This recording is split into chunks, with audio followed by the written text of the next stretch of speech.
V zdravotníctve budeme presadzovať a prinášame zmenu spôsobu financovania zdravotných poisťovní.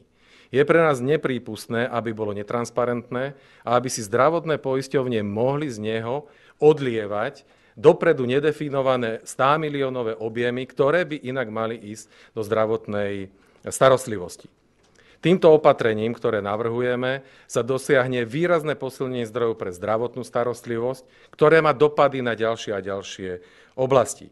Zároveň prinášame návrh a spôsob, ako znížiť zdravotné odvody pre všetkých ľudí, ktorí dnes zdravotné odvody platia.